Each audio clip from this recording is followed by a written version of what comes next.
Hello everyone, Bashar here. Merry Christmas to all. And we are together with the Raid 2023 Roundup. It has been a year of many changes and improvements in the world of Raid, and it is going to be my first full year in Raid. I did start about 18 months ago. So, before you delve into the details, I would like to remind you that we will have some giveaway in our channel on Twitch in a few days, probably before the new year, maybe on the New Year's Eve. The rewards will be one legendary skill tome, one rank 5 chicken, 3-day XP boost, 400 energy, and 4 times 50 multi battles for 5 people. We will be deciding the winners on the stream. So,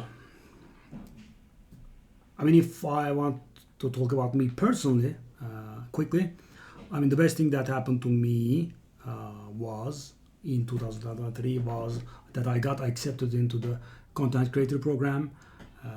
It was an honor. I was very pleased.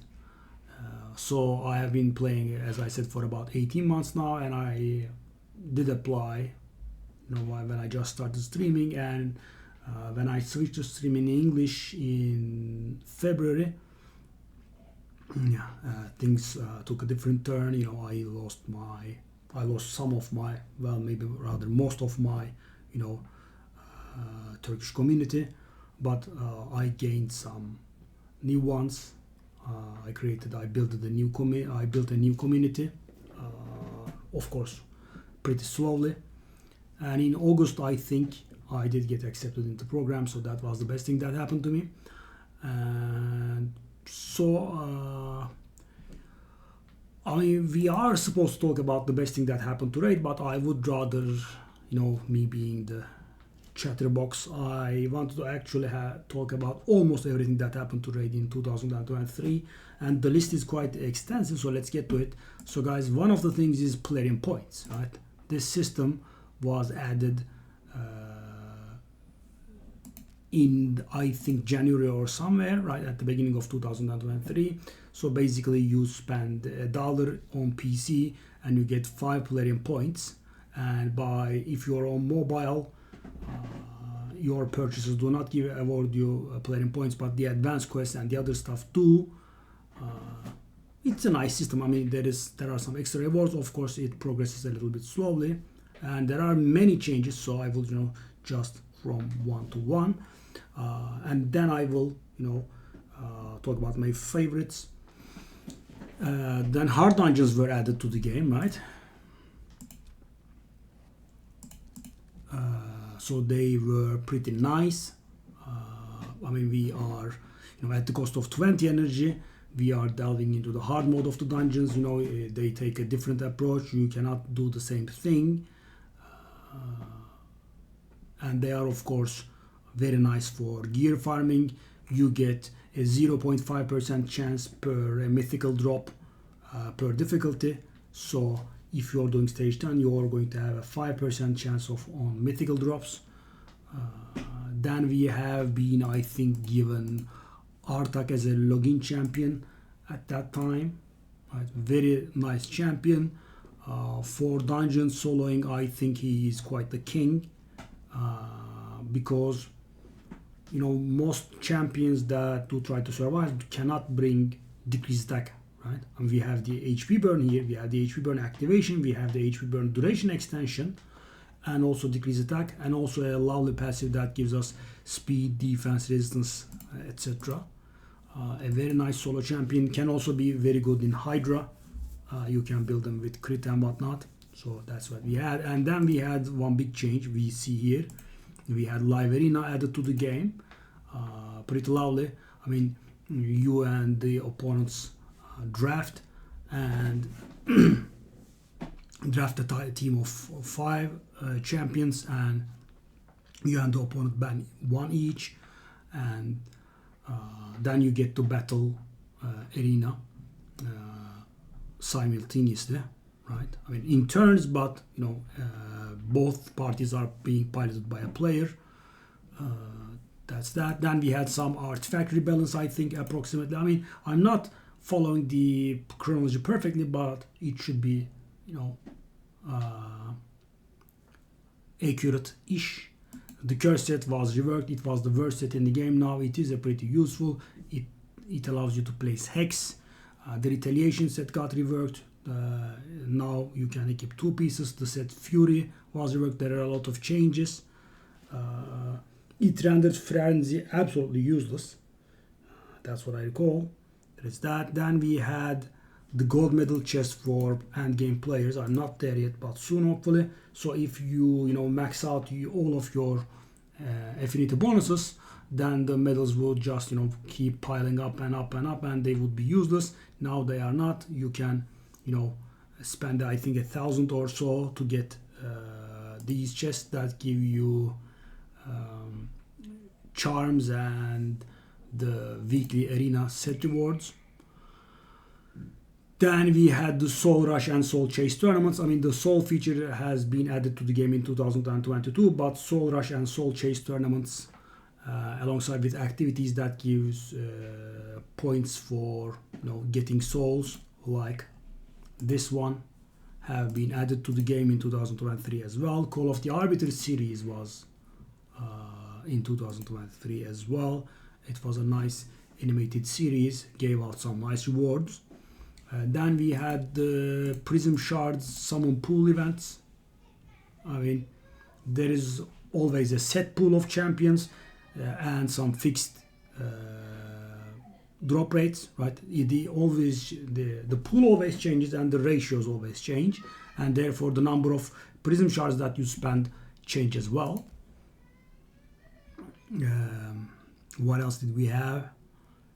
Then we had the turn attack tournaments. I don't think we have any active right now. So they reward you for finishing a level fast.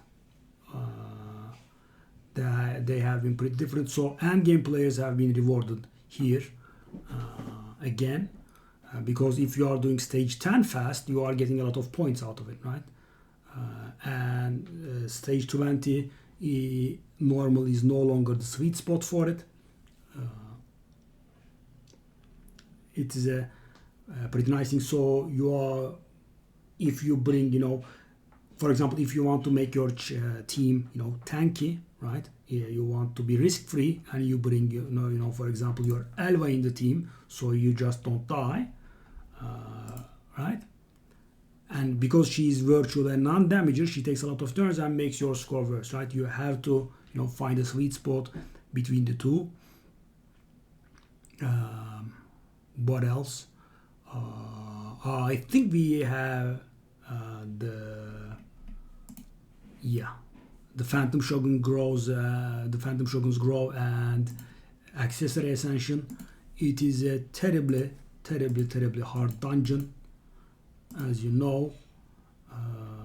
Extremely fast, very high resistance and accuracy, right? And has a shade counter interesting mechanic, which punishes you for inflicting weak hits, and he also forces you to inflict weak hits by giving you, a new debuff called Enfeeblement. Very hard. Then we had, I think, Sun Wukong as a login champion, who most people thought, me and myself included, would be a debuffer mostly, but also is an excellent nuker here. Very useful, very annoying. He revives himself with 100% turn meter. Then we had the Hydra Clash. I think around that time it's there. Yeah, I mean you do compete against other clans in Hydra scores. You multiply your Nightmare score by 4. You multiply your Brutal score by 3, and you multiply your Hard score by 2. Add the numbers up only for the first keys, and you add your entire clan up, and if you are higher you win, or if you are in the top 3 you get some reward. The chests were not adequate and they were buffed subsequently. And then we had the loveliest, I think I already decided my favorite, right, as I was talking about it. We have the Demon Lord Quick Battle. I mean, I don't have a key right now, but if you click here, and if you have managed to one key this place in the past, then you would have a quick battle option in which the computer simulates the result and tells you you have dealt 100 million something, right? Where am I here? I did 92 million. It just tells you the damage that you did without the 15-minute battle, right? Or however long it is. You save the entire time. And imagine, guys, if you do this on 4 keys, you are going to save like 40-50 minutes per day. But of course, you have to be at that level, right? You have to be 1 key Ultra Nightmare. Or you could just do 1 key Nightmare and do it on Nightmare. But it does save you time. This is a lovely feature. Then we had something big. We had a whole new rarity added to the game, right? Primal Shards and Mythical Champions. That was something, you know, they change form. Where is it? I mean, they have 2 forms. Generally, two forms support each other, but sometimes they are entirely separate, so you have to decide what you are gearing for. But generally, as I said, they do support each other, right? So, for example, this guy gains attack, and in the other form, he takes less damage scaling with his attack, or something like it. Yeah, see?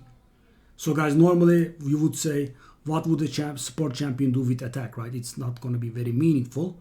And this guy is a full support in this mode. But he gains attack in the other form, and when he gets back here, he takes reduced damage thanks to his attack, right? You can change forms. And of course, the form changing is beautiful. And while you are in one form, the other form's cooldowns cannot be touched. So, I mean, if there is a Warlord, Yumeko, whatever, this skill is not affected by that stuff, so you can change form and, you know, nuke or do whatever you want in peace. Then we had the clan insignia and league added. This is going to be embarrassing because we don't have a clan insignia yet. There is also the thingy of clan league. I think we are among the world's highest at this point.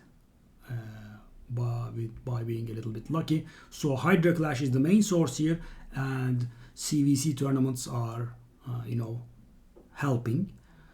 So after you reach a certain point, you earn the 3 stars, 4 stars, 5 stars, then you jump into silver, and this is purely cosmetic alongside with clan insignia. They don't do anything, you just show off, but they do look nice. You know, it talks about how established your clan is. Then we did have the permanent mythical fusion added to the game, Lady Mikage. As you can see, mine is done. I'm just waiting for the personal CVC to get the sweet 60k points out of it. Yeah, I mean, you can just fuse the guys and, you know, builder. We had the champion pass feature. I think it did exist at some point, so it is a returning feature, and it gives you Zayna. In the end, it was nice, right? In the end, even if you're free to play, you get a sacred shard and some other goodies, which is not bad at all, right? It's on free. Yeah, I mean, there was a lot of content, right? I am, you know, skimming through everything, but still, we did have the storage expansion. Our artifacts and accessories got their capacity increased by 200. The reserve vault had its capacity increased. We had a lot of capacity increase. That was pretty nice. And finally, we had Sintranos arrive, the Cursed City. And it also brought some features alongside with it. We have the mythical charms here that help us, you know, craft mythical items in the forge. We had the mythical ores that allow us to reroll. I think I got them all. Yeah, that allow us to reroll mythical gear obtained from, you know, wherever, right? Hard mode dungeons or, you know, purchased artifact sets. And there is a final thing called remnant summons. I think we have it here. Yeah. So you get some remnant summons, and when you use your remnant summons, they have a different bit of summoning pool. So they have epics and void epics, and this is, I think, the only time that you can get voids and non-voids. together. The summon pool also does have some voids this time around, and also a mythical champion chance. It has its own mercy, and so these do not count as shards per se, so they do not reward any points in summon rush events, but they do award points in champion chase, because champion chase doesn't care about where to get the champion from. Just the act of getting it is enough. So I think that is it. Well, that should cover the most of it that happened to Raid in 2023. So my personal favorite probably would be the Demon Lord Quick Battle. That is very lovely. It saves a lot of time. You do not get bothered by, if you are not fully affinity friendly. You just be there at the reset, boom, right? Of course, it could work against you as well. If you are not online at the time and a lot of people from your clan engage it, it could change color very early. Ups and downs.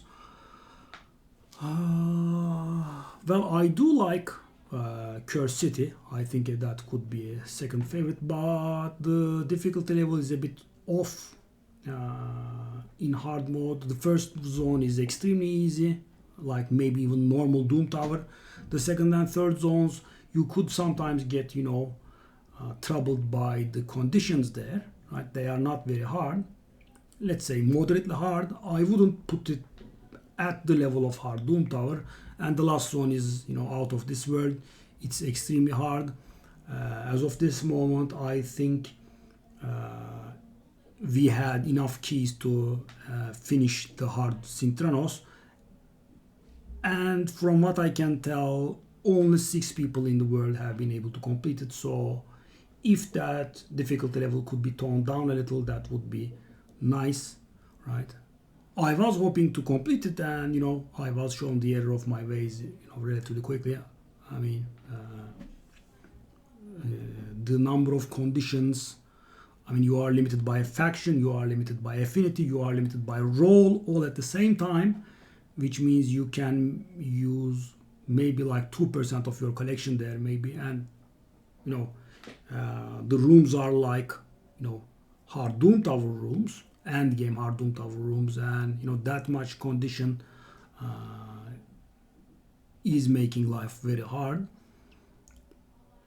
As I said, I would have expected to get a little more progress. Maybe that will be fixed, but I like it. I like the feature. A lot of legendaries from the vault have been, the dust has been brushed off from those. I did bring a lot of champions out of my. I had Samson, I had Lord Champfort. No, not Lord Champfort. Lugan. I had Iron Brago, I had Shirmani, all of them were in the vault, and now they are out of the vault and now getting polished. And also, guys, not selling souls now is a thing. I used to just sell if I got a Siege Hulk soul, right? Because it's not a worthy epic, and I would be better off with the coins. Now we shall just keep them to engage the awakened rooms.